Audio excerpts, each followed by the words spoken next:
Family, it's your favorite queer radio personality, Anna DeShawn, and welcome to Queer News Live.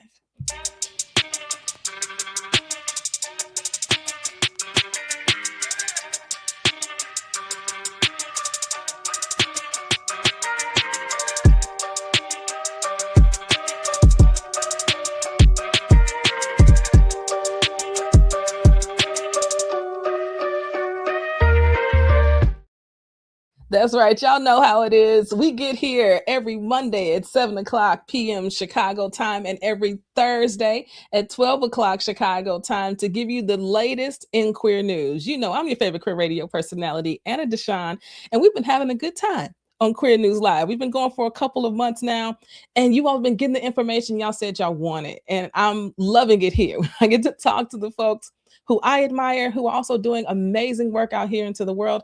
And I get to talk with folks who I don't know, who are also doing amazing work in the world. And today, we're keeping it going. Okay. And today, I got two guests, not just one guest. We got two guests on today.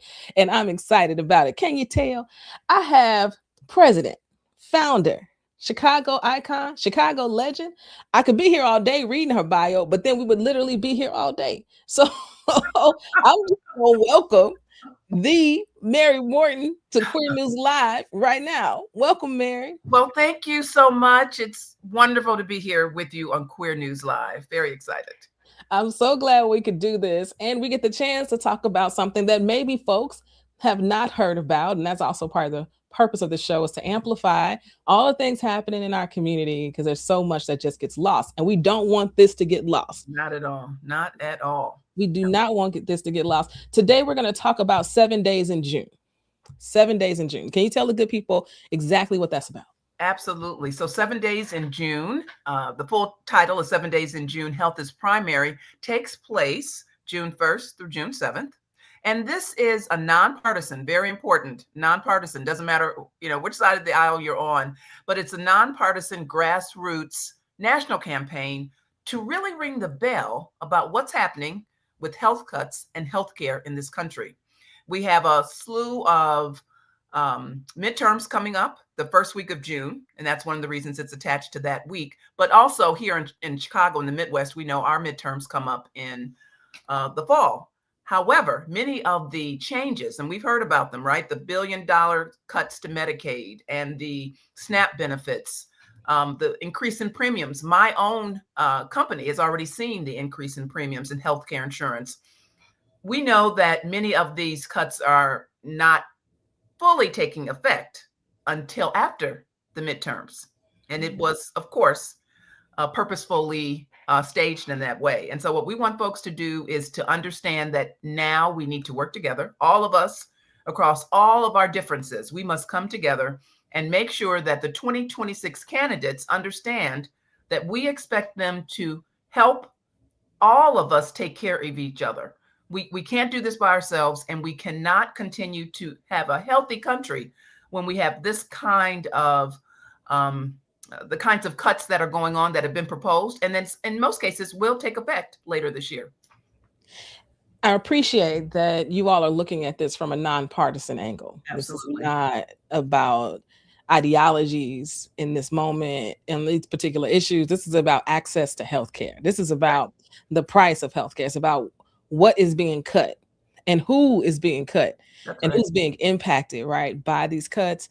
And there's more of us than there are of the 1% who this is not even going to impact. And I think that that's the story that can get lost in all the algorithms.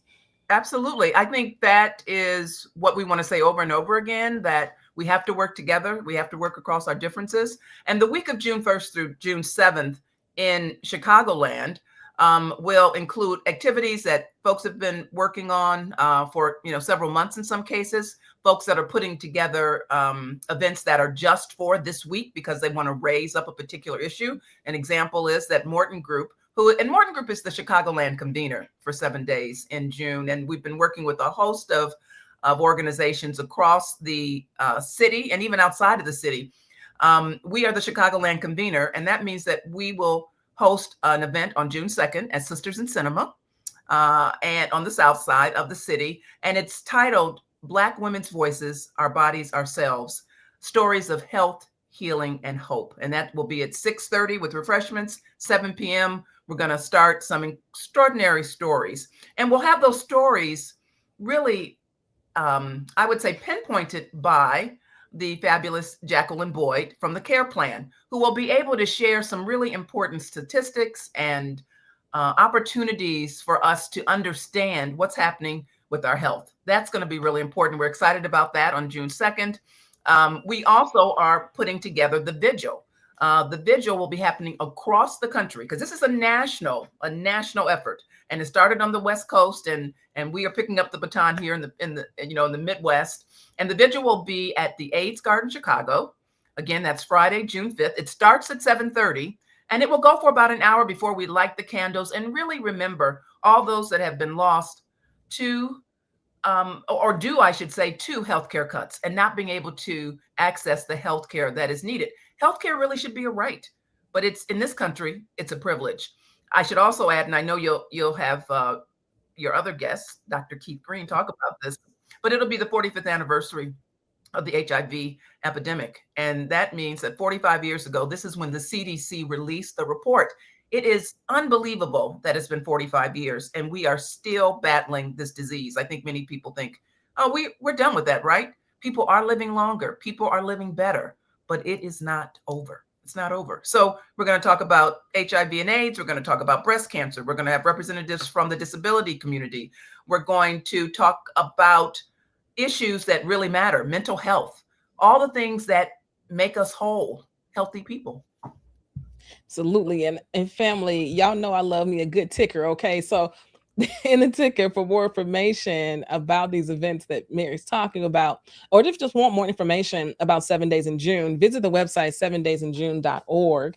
We'll keep that scrolling for a little bit. And I know you mentioned Morten Group being the convener here in the Midwest, and I just got to show everybody what this really means when you get Mary Morten involved into something. Okay. Now this map, when you visit the website, will show you if there's an event near you. And what I see is that Chicago stands up. Okay, I see 17. I'm just saying. Okay, events popping off here in the city, Yes, across the city, all over the city. And we even have someone who will be speaking at the vigil who is a farmer. And we'll really talk about how these health care cuts and the cuts in general have really impacted the farming community, because that impacts us, right? Mm-hmm. If farmers can't grow food, we're not going to get it here in the city. And so again, we are trying to be very inclusive and trying to really bring issues forward that folks might not be thinking about. At some point in our lived histories, we get really disconnected from each other. Mm-hmm. We can, maybe it was the internet, I don't know. But at some point, the farmer got disconnected from the people got disconnected from the food, people then got disconnected from each other. And we often don't know how all of these things connect. We often are missing the pieces where we can say that this is happening because this is happening and I'm contributing to it because I'm doing this. That's right. We're just all sort of doing whatever we want and not understanding the entire impact of it. Right. In this ecosystem. Like, we really truly do need each other. It's not just a good thing to say. It's an absolute fact. That's right. And if farmers aren't growing food, I'm sorry, are you growing food? Did I miss a moment? It will sustain me. We've got a few things coming up in the backyard, but we're not going to live on that. But don't trust me to grow a cucumber. Okay, we're gonna have a problem. Okay, so I just want us to remember that we're all connected, and I love that this campaign is looking to do that work. And we got people saying, "Hi, family, what's going on? Happy to have you on Queer News Live today." Derry Vinny, what's going on? Tanya, thanks for the work. Yeah. Appreciate you joining us. If you're tuned in, share this. Yes, spread the word. This is what we got to do. This is how we have to show up and show that we're connected in this moment. But don't let this message just end with you. And it's not too late. Can I just add that, Anna? It's not too late to get involved. If you are interested in getting involved, you can go to 7 days at mortengroup.com. That's MortenGroup.com. mortengroup.com, and the number 7 days, DAYS, at mortengroup.com, and say you want to get involved.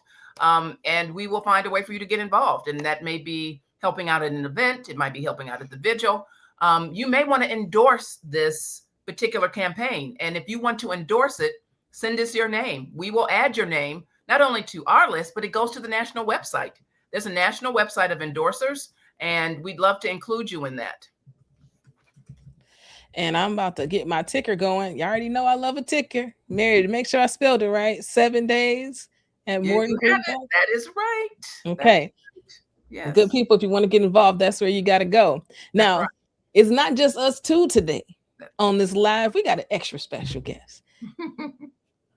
We got Dr. Keith Green with us. Yes, Executive Director of the Chicago Black Gay Men's Caucus. Hey. If you've been tuning in to Queer News Live, he was on before. This is his second appearance, okay? He leading the way at this point. On Queer News Live. Welcome, Dr. Green. Thank you so much for having me. Thanks so much. And you're here because you're a part of this. You're part of 7 days in June. And this is why we got 17 events. You feel me? This is what happens. Is you all are organizing an event called your Spring Fling. Can you tell the good people more about it? Sure. So Spring Fling is actually our annual fundraiser for the Chicago Black Gay Men's Caucus. It's an all-white party with a splash of the rainbow, and folks interpret that and bring it however they want to bring it. And we're really excited to partner and be a part of 7 days in June this year. It just so happens that Spring Fling is always the first Sunday in June, which is in that 7 days in June. So really, really excited to carry forth the message of unity and health awareness within our communities. As you know, the Chicago Black Gay Men's Caucus, we were founded really to mobilize our community in response to growing rates of HIV and AIDS amongst Black, gay, bisexual, and same gender loving men specifically, but within our community broadly. I heard Mary reference earlier that despite the fact that, you know, we've seen sort of a leveling off generally of HIV/AIDS incidences over the past few years, with, you know, the onset of things like PrEP and treatment as prevention and that sort of thing, Black and brown people specifically continue to be disproportionately affected, right? And that's not just Black, gay, bisexual, and same gender loving men, but Black women as well. Black women are disproportionately impacted by HIV. And so this is an opportunity to, you know, acknowledge that we have been in this for 45 years, which is kind of crazy to think about, but also to bring together our community so that we can continue to strategize about how we address not just HIV and AIDS, because even with HIV and AIDS, there are all kinds of comorbidities that folks are dealing with, right? So mobilize our community to raise awareness, specifically in this time where we're seeing, first of all, attacks against our communities, LGBT community specifically, but also drastic and severe funding cuts that, you know, impact the work that not only our organization does, but many organizations across the city, the country, and the world. You know, and if a pandemic or an epidemic anywhere in the world is an epidemic everywhere. And so we have to, in this moment, come together, raise awareness, strategize, and take action. And tell me, Dr. Green, what happens when Medicaid or Medicare gets cut for folks living with HIV? What are the... Medicaid supports the most vulnerable among us, right? And if the most vulnerable among us cannot access the care and treatment services that they need, it impacts their ability to be healthy and whole, right? But again, you can't, getting to zero, getting to the end of the HIV epidemic requires every person who is at risk and currently living with HIV to have access to prevention and treatment services, right? We have to, the community viral load is real. And I don't want to get too deep. I can. I mean, if you want me to, I can get really, really deep, right?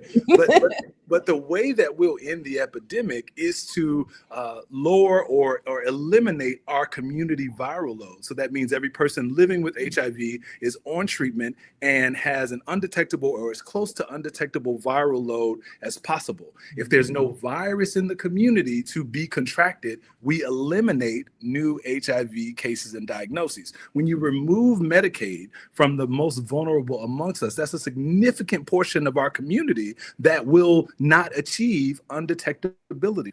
That means that our community viral load will expand, will grow, and there'll be more virus within the community for contraction, and ultimately we'll never get to the end of the epidemic.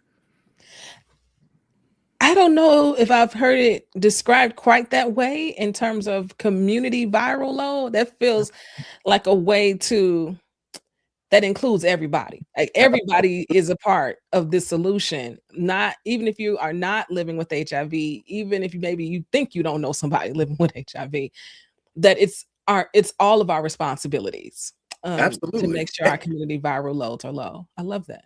Everybody is a part of the solution, but that also just sort of, takes away this notion that doesn't affect me, that right, if there's a community viral load and you are engaged in community in ways that where you could come into contact with HIV, with the virus in the viral load, you are also, quote unquote, at risk. We're trying to move away from terms like risk, but you are also susceptible to HIV if you are in community. So it's an everybody thing. It's not just this one community. It's not just Black queer men. It's not just Black women. It is everybody within the context of our community who is engaged, period. Can I just add that I think people often are surprised to hear that this is still a concern, because as I mentioned, people think we've addressed this, haven't we? But we know it's really about stigma and racism. Absolutely. And homophobia, transphobia. Right. Part of the stigma, right? Yes. Are you really part of that community? There are people that are still saying those kinds of things, and people feel very much that they can't talk about their real health status. So they don't, and they don't get treated. And if you have any concern about how you're going to pay for treatment, people, often, well, I just hope it goes away. And it's not going away. And this is why this campaign, 7 Days in June, is so important, because we have to raise the visibility.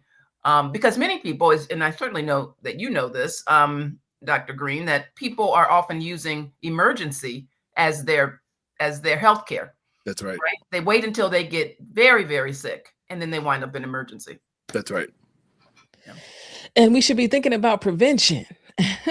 We should be thinking about how we're taking care of people before they get sick. And alas, here we are, right?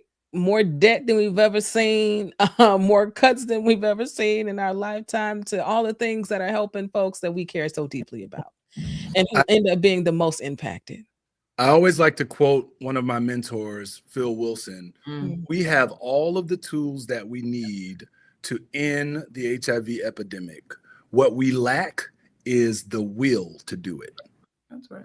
Right. And that is because people in general think those folks who are getting AIDS, in some way they deserve it, because, they're living that kind of lifestyle, which it is, of course, not anything about a lifestyle. That's an inaccurate term on many levels.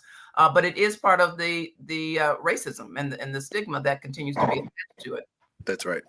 Absolutely.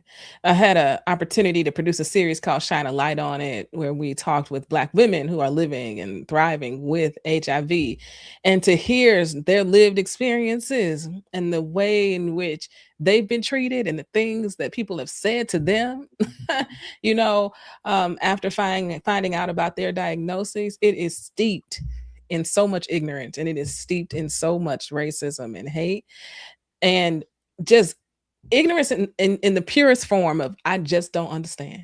Like, folks really do not understand. And I didn't even know about undetectable equals untransmittable until I started doing this work, 4 or 5 years ago. I wasn't familiar with those terms. And it was in that moment I realized, if I don't know, and I'm so gay, Okay, I feel like I am so gay all the time, A and living I embodiment of gayness. and That's that message, right? And that message had not made it to me yet, Yeah. right? I am not the target audience for the ad campaigns. I'm not on the apps where people are spending this type of money to share this type of messaging. We have to be able to find other ways to get the word out, Absolutely. and to tell more people about all of this. Yeah. And so, 7 days in June. This is what we're doing. I am. Let me pull up the ticker because these are important for us. 7daysinjune.org is where you can find out more information about this nationwide campaign. Period. We want to thank Mary Morten and Morten Group for being the convener here in the Midwest. So if you want to get involved, yes, you email 7days@mortengroup.com and they'll get you connected. Y'all already know I'm a church, okay? Time, talent, treasure. Okay. You ain't got no treasure. That's okay. You got some time. Right. You ain't found your Right. talent yet. That's right. Give up your time. You might find your talent. Okay. Time, talent, treasure is like what it's all about. So go ahead and get involved. All right. And then, Dr. Green, how do people, if they want to buy tickets to Spring Fling and all that stuff, how do they do that? Yes, so tickets to Spring Fling are available on our website, www.chicagoblackgaymenscaucus, all of it spelled out, .org. It is Sunday, June 7th. Doors open at 12:30. We like to muddy the waters a little bit. So we're doing, given all of the noise that has been in the air around Marvin Gaye, we're doing a special tribute to Marvin Gaye at the event. And then we also are inducting a new cohort into the Chicago Black Gay Hall of Fame. That includes E. Patrick Johnson, David Dodd, Otis Mack, John Sykes. Our Community Ally Award this year is going to Dr. Maya Green, my former high school classmates, KC Productions. It's going to be a gay old time. That is like one of the gayest times. And where is it? Where is the event? It's called Iron Lab, 3700 South Iron Street, on the South Side. Nice, sort of artsy kind of place. Great parking. I already got my outfit together, my white with splash of rainbow. The most important. Excited. It kind of is the most important. What are you wearing? That's right. So I like to find, I always wear my white pants, but I like to find a shirt that's just got rainbow all in it, white and rainbow. So I found this really cute shirt while I was in New Orleans, and I'm excited to put it on. All right. Love all those guys. Absolutely. Iron Lab. Okay. And then let's see. Hi, everybody. What's going on, y'all? Thank you so much for joining tonight. I hope y'all learned something you didn't know. Okay.